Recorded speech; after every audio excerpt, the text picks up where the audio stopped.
नमस्कार, मैं हूं राजीव रंजन और आप देख रहे हैं जनादेश न्यूज।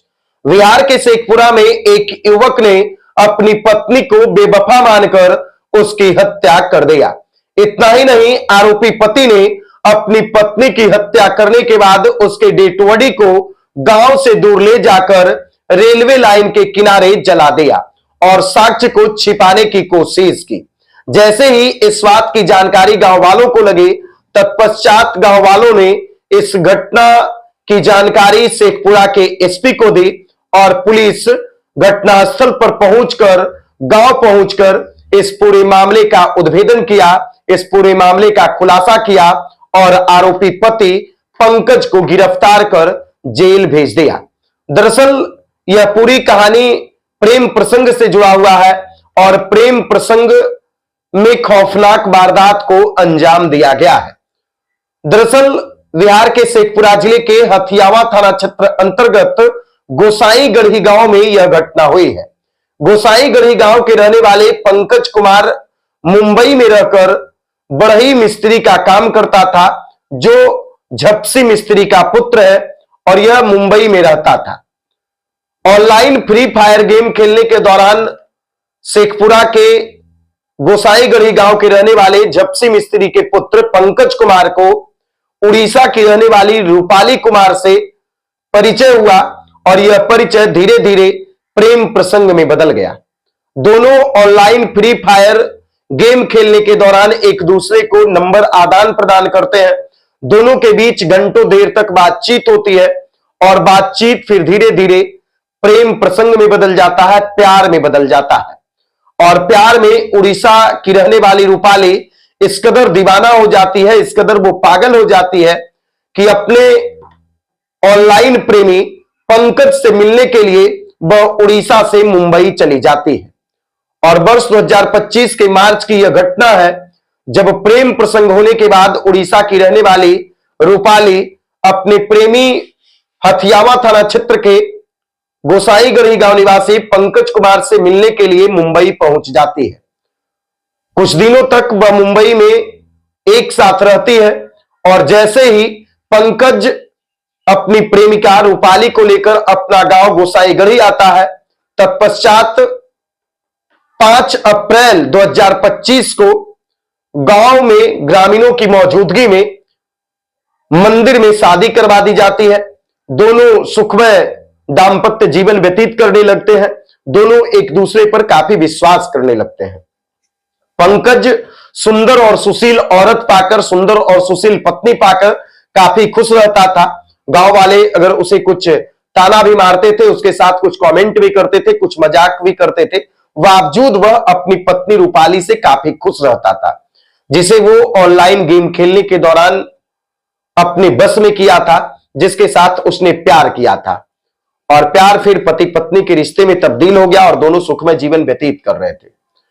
फिर दोनों जब एक साथ रह रहे थे, इसी दौरान शादी के 10 दिन बाद, 15 दिन बाद, यानी 19 अप्रैल को रूपाली बिना घर में किसी को बताए हुए घर से फरार हो जाती है, घर से भाग जाती है। फिर क्या था, जो आरोपी पति पंकज है वो अपनी पत्नी को पागल की तरह ढूंढता है, इधर उधर अपनी पत्नी को ढूंढने की कोशिश करता है, लेकिन पत्नी किसी तरह से उसे नहीं मिल पाती है और वो कहीं भाग जाती है, कहीं फरार हो जाती है। फिर 10 दिन बाद जब उसकी पत्नी वापस घर लौटती है, यानी 30 अप्रैल को जब फिर से पत्नी पंकज के घर में वापस आती है, फिर दोनों के बीच विवाद शुरू हो जाता है। पति पंकज अपनी पत्नी रूपाली के चरित्र पर शक करना शुरू करता है। रूपाली के बारे में अपना जो पति है वो सोचता है कि ये कहीं बेवफा निकल गई है। फिर क्या था, आरोपी पति अपनी पत्नी की हत्या करने की साजिश रचता है कि किसी तरह से इसको रास्ते से हटाया जाए, क्योंकि वह हमारे चरित्र से खिलवाड़ कर रही है और हमें धोखा दे रही है। फिर क्या था, आरोपी पति पंकज कुमार अपनी पत्नी की हत्या घर में ही अपनी मां के साथ कर दिया। उनकी मां बसंती देवी है और बसंती देवी के साथ मिलकर अपनी पत्नी की हत्या करने के बाद पंकज अपनी पत्नी के डेड बॉडी को सरबा जमालपुर रेलवे अंडरपास के पास ले जाकर के रात्रि में जला देता है और जला देने के बाद साक्ष्य को छुपाने की कोशिश करता है। गांव वाले जब 10 दिनों तक उसकी पत्नी को घर में नहीं देखते हैं दोबारा आने के बाद, तब गांव वाले उससे पूछते हैं कि आखिर तुम्हारी पत्नी कहां है, कहां गई है। तो वो तरह तरह का बहाना बताता है, कुछ कुछ तरह तरह की कहानियां बताता है। फिर गांव वालों को जब शक हुई और उन लोगों को इस बात की जानकारी हुई कि पंकज जिस उड़ीसा की रहने वाली लड़की रूपाली से प्रेम प्रसंग किया था और ग्रामीणों ने अपनी मौजूदगी में मंदिर में जिसकी शादी करवाई थी, उस रूपाली की हत्या करके उसके डेड बॉडी को जला दिया गया है। फिर ग्रामीणों के द्वारा शेखपुरा के एसपी बलिराम चौधरी को एक आवेदन दिया गया। तत्पश्चात एसपी के निर्देश पर हथियामा थाना की पुलिस घटनास्थल पर पहुंचती है और इस पूरे मामले की तहकीकात करती है, इस पूरे मामले का जांच करती है। जब पुलिस जांच करती है और आरोपी पति पंकज को हिरासत में लेकर पूछताछ करती है, तो वो पहले तरह तरह का बहाना बताता है, अपने आप को बचाने की कोशिश करता है और बचने के लिए वो तरह तरह से कहानियां रचता है। लेकिन पुलिस जब उससे सख्ती से कड़ाई से पूछताछ करती है, तब फिर वह आरोप को कबूल करता है, आरोप को स्वीकार करता है कि उसने अपनी पत्नी की हत्या करके रेलवे अंडरपास के पास डेड बॉडी को जला दिया है। जब पुलिस घटनास्थल पर पहुंचती है तो सूत्र बताते हैं कि घटनास्थल से पुलिस को मृतका जो महिला थी यानी पंकज की जो पत्नी थी, उसका चूड़ी और हड्डियां भी पुलिस ने बरामद किया है, जिसे जांच के लिए फोरेंसिक टीम के द्वारा प्रयोगशाला में भेजा गया है और पुलिस इस साक्ष्य को संकलित करके जांच और आगे की कार्रवाई में जुट गई है। तत्पश्चात पुलिस पंकज को गिरफ्तार कर न्यायिक अभिरक्षा में जेल भेज देती है। पुलिस आरोपी पति और उसकी मां बसंती देवी पर हत्या का एफआईआर दर्ज करके आगे की अनुसंधान कर रही है।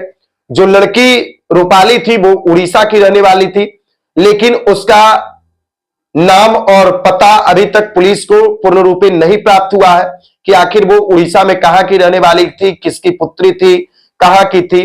वो तमाम चीजों पर पुलिस तहकीकात कर रही है और लड़की की पहचान की जा रही है। लेकिन ये जो कहानी है, इस कहानी के बारे में हम आपको एक बार थोड़ा सा फिर से ब्रीफ कर देते हैं कि ऑनलाइन फ्री फायर गेम खेलने के दौरान पंकज और रूपाली के बीच परिचय होता है और दोनों के बीच प्रेम प्रसंग बढ़ता है। दोनों कि फिर गांव में ही मंदिर में शादी करवाई जाती है और जब पत्नी 10 दिन बाद भाग जाती है, तब फिर पति जब 10 दिन बाद वह वापस घर लौटती है, तब 1 मई को उसकी हत्या करके डेड बॉडी को जला देता है। और अब पुलिस ने आरोपी पति को गिरफ्तार करके जेल भेज दिया है। बाकी आप लोग इस घटना के बारे में क्या कुछ सोचते हैं, कमेंट बॉक्स में जरूर बताइएगा। इस वीडियो को ज्यादा से ज्यादा लोगों तक शेयर कीजिए।